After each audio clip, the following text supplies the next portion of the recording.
Okay, so let's go over installation for a Oneshock Floatwheel. So you're going to get the kit, main support, swing arm, bunch of hardware, and the shock absorber. So we're going to start with the wheel assembly.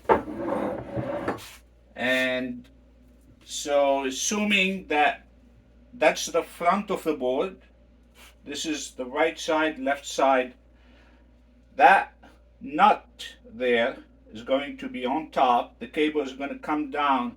It's going to come out like this. So with the float wheel motor, you got plenty of slack in there. It's a very nice design for Oneshock.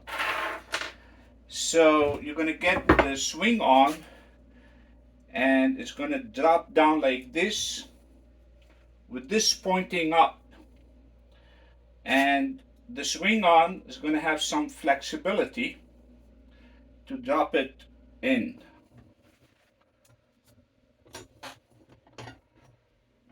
And now we're going to put all 4 bolts. Put a drop of Loctite. I'm not going to put it because I keep taking that thing apart, but just a tiny little drop of Loctite is going to do.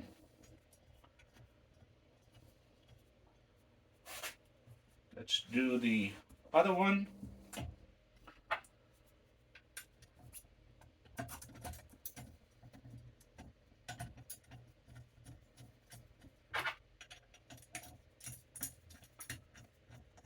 Let me go ahead and tighten all 4. By the way, you may want to protect the connector until you have to plug it in.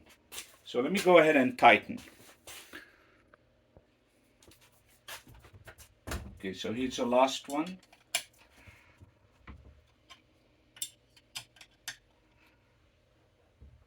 Okay, so I got all 4 nice and tight.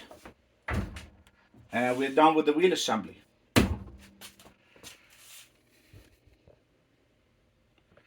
Okay, now you're going to bring the deck the way you received it in the box, and you're going to remove the pads and bumpers. So you're going to be left with this. And now we're going to add the main support, which is just going to drop like this. And then you're going to get 4 bolts.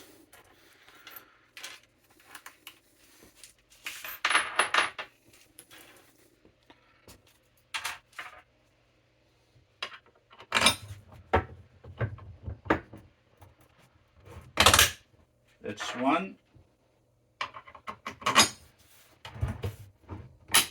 That's 2. I'm going to put the washer. I'm going to put the outside nut. And just attach it. You don't have to tighten it, because you need a little room to add the wheel assembly. Let me do the other side. Okay, so I added all 4 bolts all around, and before you put this, make sure this is the front, because you can easily put it the other way, then you have to take it out. So this is the front, that's the battery, this is pointing forward. And now we are ready to put the wheel assembly. So to put the wheel assembly, we're going to remove 1, 2, 3, 4. So I got 2 left to remove.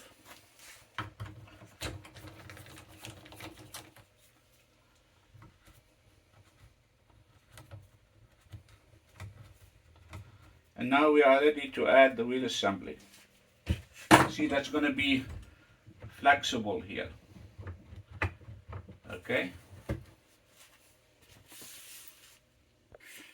Okay, so basically this is the trickiest part. So be a little bit patient, be careful. And we got the wheel assembly. We're going to put 1 bearing here, 1 bearing there. Okay. And let's put this to the side. You're going to lift this, and now you have that flexibility there. We're going to drop this part in here, and that's why you leave a little flexibility so that it's movable. And we're going to drop it and then add the other one. So when you place it in, make sure that this goes in before you put this in here. Let me see if I got you on camera. I do. Okay, so let's move a little there. So you're going to enter it.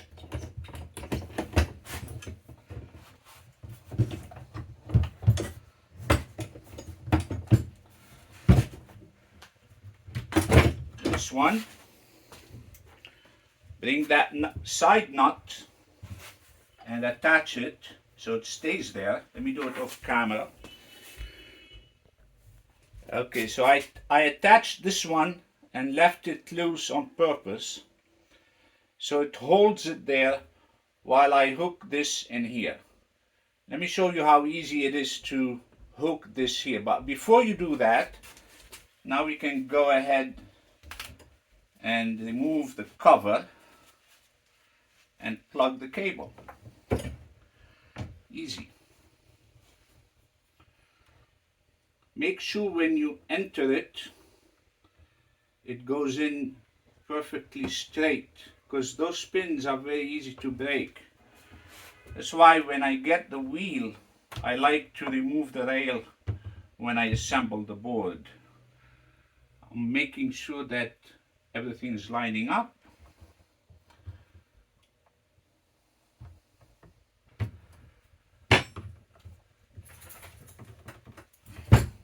And I think we got it in there. Now if you want to use this, you can, actually it goes in from the back.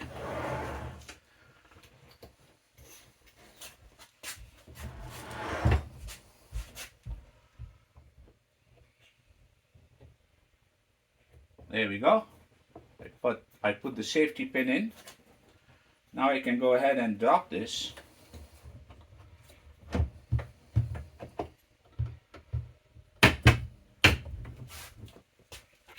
And then I just attach that top to hold it there. Now that's the hardest part is out of the way. And the beauty about the float wheel is that you got plenty of slack in here to put the cable in. Let me go ahead and put the first one.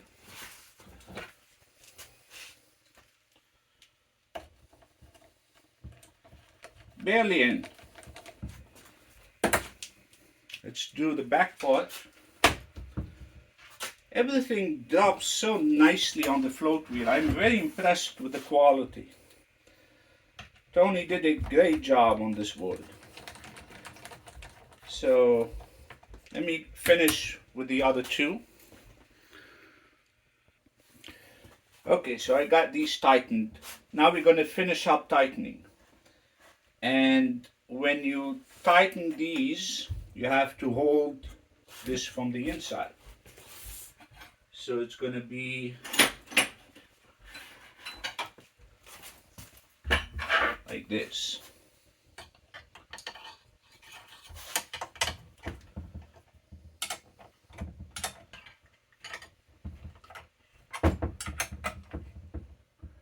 Okay, before you finish completely tightening it, leave it a little loose. I'll tell you why in a sec.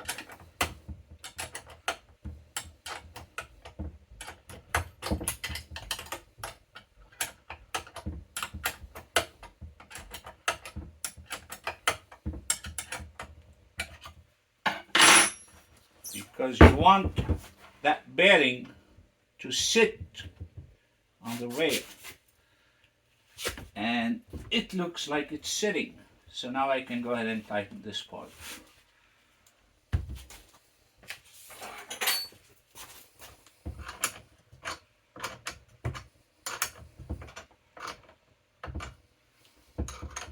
So when you tighten this, go all the way until you can't turn anymore.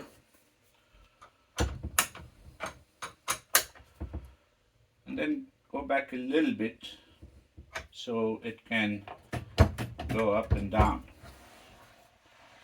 Let me finish this side off camera. I finished tightening everything, and as you can see, that's like 90% of the job right there. Everything else is going downhill. Make sure that everything is nice and tight for the final push.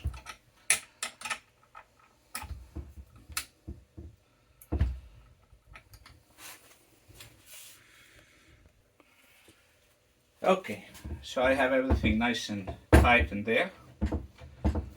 And I'm going to go ahead and put the pads and the bumpers. So let me do it off camera. Okay, so I put the bumpers, the pads, and now we're going to finish up. Now this part here, that's the top, and the bottom, so that's the top, that's a new one, that's a modified one. You're going to chop off this piece, cut it completely, so that you have space for the tire and it's not going to touch. And make sure before you cut it, you mark, put an X on the bottom part before you cut, because I almost cut the wrong side when I did it. Luckily I caught it before. So that's going to sit here.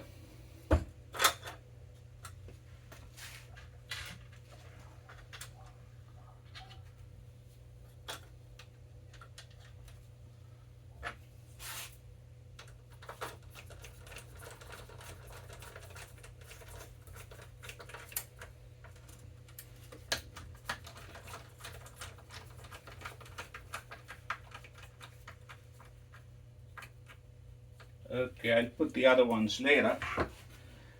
And then the front part, you're going to make a cutout for the swing arm so it doesn't touch. And you will need to file a little bit of plastic here for this not to touch. You can use a wood file, you can use a angle grinder, whichever you want to use to make room so it doesn't touch. Now you got like very tight spaces here, and you can use the stock tire or any other tire same size or smaller. You cannot use a bigger tire, there's just no room. I mean, it can be custom made for a bigger tire, but then you won't be able to use these. But there's not too much demand on big tires. Most people go either same size or smaller. So for the time being, that's not available. Maybe down the road I'll make it. Okay, so let me put the two screws here.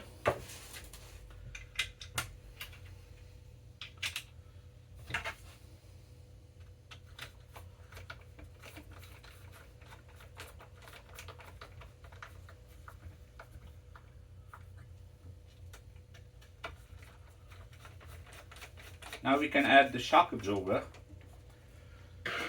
and we're basically done, right? See how simple it is? It's not that bad. Okay, let's go over the shock absorber. I use D&M 165 millimeter, and I really like this shock absorber. You could use a coil spring 165 millimeter, 150 pounds. I've seen people use it. It's about $35 from AliExpress. This one it sells on Amazon for $120, and to me it's equivalent to the lower end RockShox because I tried them and I found this to be better. And the beauty about this is you can adjust the air according to your weight. The sweet spot is going to be 50. 50 psi is going to work for most people. If you're heavier, go a little up. If you're lighter, go down to 35, and that's going to do it. Now, which way you put it? This way or this way? I've been putting it this way. I'm a casual rider. I don't do tricks. And with this being at the bottom, if you get a turnover or the board tumbles, this is out of the way. If you put it this way, there's a chance that it may get hit. So, but if you do tricks, you don't want this at the bottom, because I heard from a couple people that it can touch the ankle.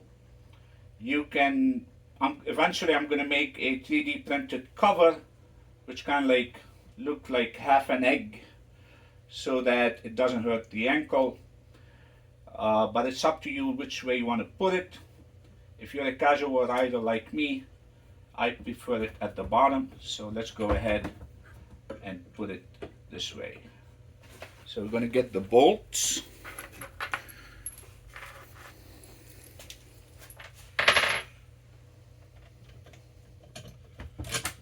This one.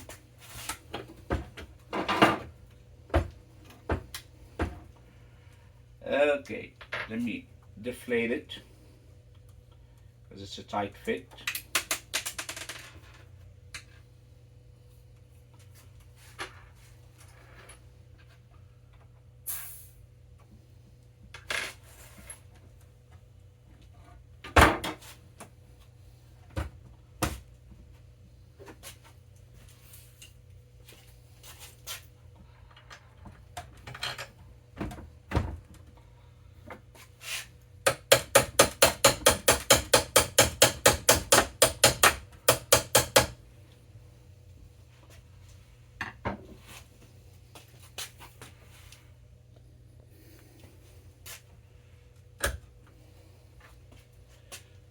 Okay, let's put the nuts, both of them. Let me tighten them off camera.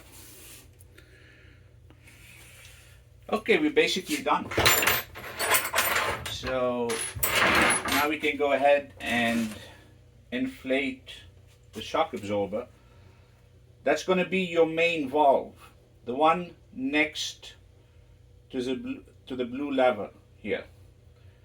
And this one, a lot of times I leave this one alone, because this shock absorber, you can put over 200 pounds in it. And with the one wheel, you only need 50, which means it's going to last you a long time before it needs a rebuild. If you get it RockShox, rebuild is going to cost you about $120. Eventually, when this goes bad, and I mean, I've been doing one shock for almost 3 years now. I'm yet to replace a single shock. It's going to be a long time. So if it does go bad, you should buy a new one instead of rebuilding it, right? So anyway, the bottom one, you can just go ahead and put 10. I usually leave it. I don't put anything, but because that's what they say, go ahead and put 10. That's it.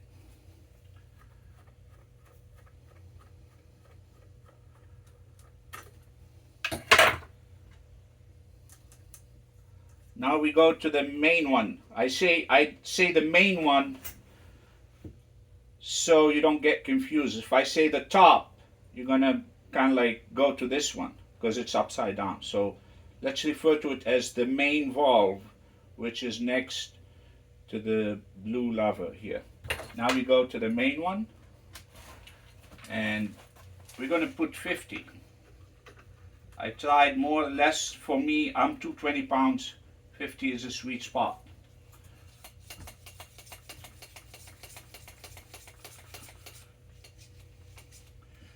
So if it's 50, I put 55, because once I unscrew this, you lose it like a little bit, so I do it fast. And if it's tight, you can always press this for like a split second, and you'll get it right. If you can also put up to 80 and then go down a little bit until you find that sweet spot. Okay, so now we're set with the air. There's a rebound here, rebound wheel. If you open it all the way, that's going to move fast. If you close it all the way, it's going to move slow.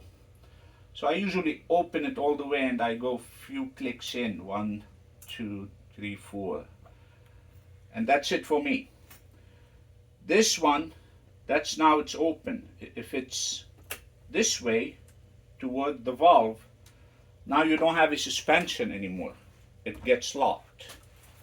So we're going to leave it open and we're finished.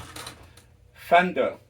On the GT, you can improvise a fender. Sometimes I cut half of a stock fender for the back, leave the front open.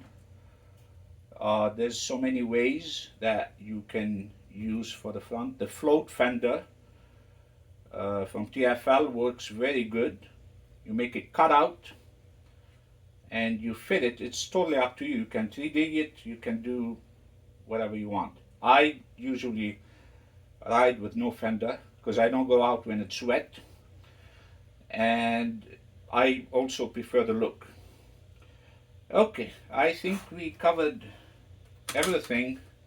Let's see if I can do a quick run so you see the movement. It's wet out, but let me see if I can do it in front of the shop. Another thing I forgot to mention, you can see how much room you have here for the cable. All the slack goes in here, the arm goes up and down, so there's no issues at all here.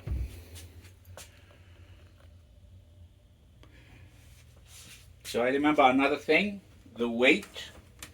It's going to add 4 pounds. You're not going to get a suspension kit for less than 3 pounds. And my prototype is actually 3 pounds. And I've never had a problem. I'm 220 pounds, I go off-road a lot, no problem. When I started production, this used to be 3/4 of an inch, I made 1 inch.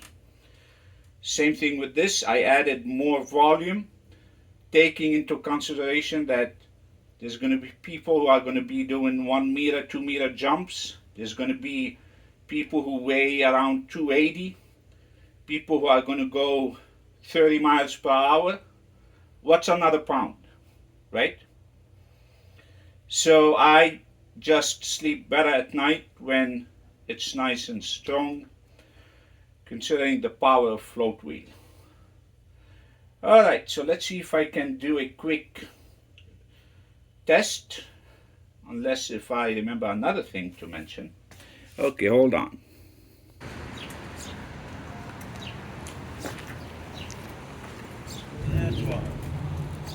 How are you doing? Very good, thank you. Good. Need help with anything? You got it. I'm good, thank you. Thank you.